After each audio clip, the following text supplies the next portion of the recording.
ಪೂಜ್ಯ ಸ್ವಾಮೀಜಿಯವರ ಪಾದಗಳಿಗೆ ನಮಸ್ಕಾರ ಮಾಡ್ತಾ ಈ ಒಂದು ಕಾರ್ಯಕ್ರಮದಲ್ಲಿ ನಮ್ಮ ನೆಲಮಂಗಲ ಕ್ಷೇತ್ರದ ಜನಪ್ರಿಯ ಶಾಸಕರಾದಂಥ ಶ್ರೀನಿವಾಸರವರೇ, ಮಾಜಿ ಶಾಸಕರಾದಂಥ ಸನ್ಮಾನ್ಯ ಎ ಮಂಜೂರವರೇ, ಅವರ ಧರ್ಮಪತ್ನಿ ಲಕ್ಷ್ಮೀ ಮಂಜುನಾಥ್ ಅವರೇ ಮತ್ತು ವೆಂಕಟೇಶಣ್ಣವರೇ, ಗೌಡ್ರೆ, ನಮ್ಮ ಪಕ್ಷದ ಮುಖಂಡರಾದಂಥ ಕೃಷ್ಣಮೂರ್ತಿರವರೇ, ನಮ್ಮ ಗ್ರೇಟರ್ ಬೆಂಗಳೂರಿನ ಅಧ್ಯಕ್ಷರಾದಂಥ ನಟರಾಜರವರೇ, ಬೊಮ್ಮೂಲಿನ ಉಪಾಧ್ಯಕ್ಷರಾದಂಥ ಸನ್ಮಾನ್ಯ ರಾಜಣ್ಣವರೇ, ಎಲ್ಲ ವೇದಿಕೆ ಮೇಲಿರ್ತಕ್ಕಂಥ ಹರಗುರು ಚರಮೂರ್ತಿಗಳ ಪಾದಗಳಿಗೆ ನಮಸ್ಕಾರ ಮಾಡ್ತಾ, ಇಲ್ಲಿ ಬಂದಿರತಕ್ಕಂಥ ಎಲ್ಲ ಭಕ್ತಾದಿಗಳೇ, ನಾನೇನು ಹೆಚ್ಚಿಗೆ ಮಾತಾಡ್ತಕ್ಕಂಥ ಅವಶ್ಯಕತೆ ಇಲ್ಲ ಅಂತ ನಾನು ಅಂದ್ಕೊಂಡಿದ್ದೀನಿ. ಯಾಕಂದರೆ ಪಾಪ ಮಂಜಣ್ಣವರು ಸವಿಸ್ತಾರವಾಗಿ ಇಲ್ಲಿ ನಡೀತಕ್ಕಂಥ ಬೆಳವಣಿಗೆಗಳ ಬಗ್ಗೆ, ಇಲ್ಲಿರ್ತಕ್ಕಂಥ ಶಕ್ತಿಯ ಬಗ್ಗೆ, ಭಕ್ತ ಮುನೇಶ್ವರನ ಶಕ್ತಿ ಏನು ಅಂತಕ್ಕಂಥ ವಿಚಾರವನ್ನು ನಾವೆಲ್ಲರೂ ಕೂಡ ಮಂದಟ್ಟು ಮಾಡಿಕೊಟ್ಟಿದ್ದಾರೆ.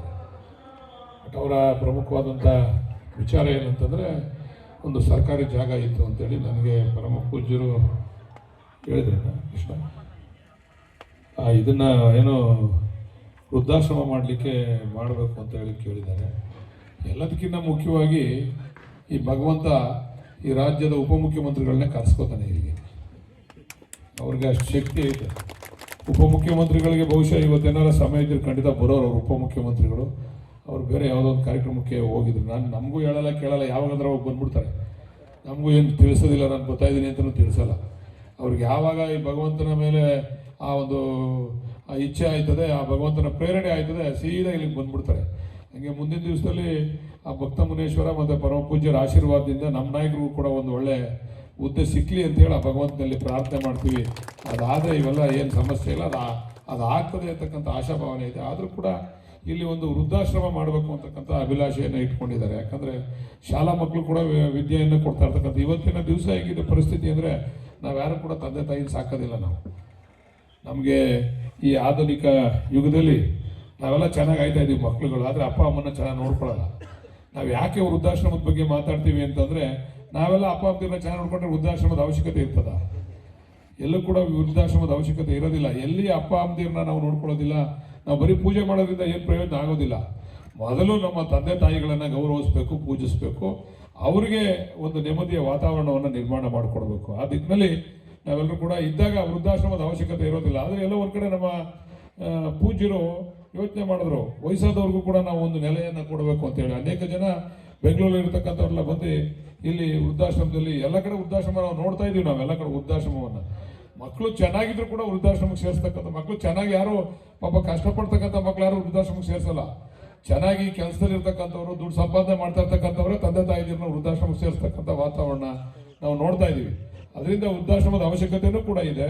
ಅದನ್ನು ನಾವು ಖಂಡಿತ ಪರಮ ಪೂಜ್ಯರ ಒಂದು ಆಶೀರ್ವಾದದಿಂದ ಅದನ್ನು ಖಂಡಿತ ಮಾಡಿಸ್ಕೊಡ್ತೀವಿ. ಅದೇ ಮೊನ್ನೆ 60 ಲಕ್ಷದ ವೆಚ್ಚದಲ್ಲಿ ಇಲ್ಲೊಂದು ಪಕ್ಕದಲ್ಲಿ ಒಂದು ಇದನ್ನ ಆಗಬೇಕು ಅಂತ ಹೇಳಿದ್ರು, ಒಂದು ತಡೆಗೋಡೆ ನಿರ್ಮಾಣ ಆಗಬೇಕು ಇಲ್ಲಿ ಅಂತೇಳಿ, ರಿಮಿಟ್ಮೆಂಟ್, ಅದೇ ತಡೆಗೋಡೆ ಆಳಲಿಕ್ಕೆ ಅದನ್ನು ಕೂಡ ಮಾಡಿಸ್ಕೊಟ್ಟಿದ್ದೀವಿ. ಇನ್ನೇನು ಅವ್ರು ಏನು ಹೇಳ್ತಾರೋ ಅದನ್ನು ನಾವು ಚಾಚು ತಪ್ಪದೆ ಪಾಲಿಸ್ತೀವಿ ಅಂತಕ್ಕಂಥದ್ದನ್ನು ಈ ಸಂದರ್ಭದಲ್ಲಿ ಹೇಳ್ತಾ, ಇದರ ವಿಶೇಷತೆ ಬಗ್ಗೆ ಮಂಜೂರವರು ಈಗಾಗಲೇ ಎಲ್ಲವನ್ನು ಹೇಳಿದ್ದಾರೆ. ಇದರ ಶಕ್ತಿ ಏನಿದೆ ಅಂತ ಹೇಳೋದು, ಹೆಂಗೆ ಸ್ವಯಂವಾಗಿ ಉದ್ಭವ ಆಗಿರ್ತಕ್ಕಂಥ ಮೂರ್ತಿ ಎಷ್ಟು ಬೇಗ ಇದು ಭಾಳ ಅತ್ಯಂತ ಎತ್ತರಕ್ಕೆ ಬಂತು ಅಂತಕ್ಕಂಥದ್ದು ನಾವು ಯಾರು ಕೂಡ ಊಹಿಸ್ಲಿಕ್ಕೆ ಸಾಧ್ಯನೇ ಇಲ್ಲ. ಇದಕ್ಕೆ ಅನೇಕ ಜನ ಪ್ರತ್ಯಕ್ಷವಾಗಿ ಪರೋಕ್ಷವಾಗಿ ಅನೇಕ ಜನ ಇದಕ್ಕೆ ಸಹಕಾರವನ್ನು ಕೂಡ ಕೊಟ್ಟಿದ್ದಾರೆ.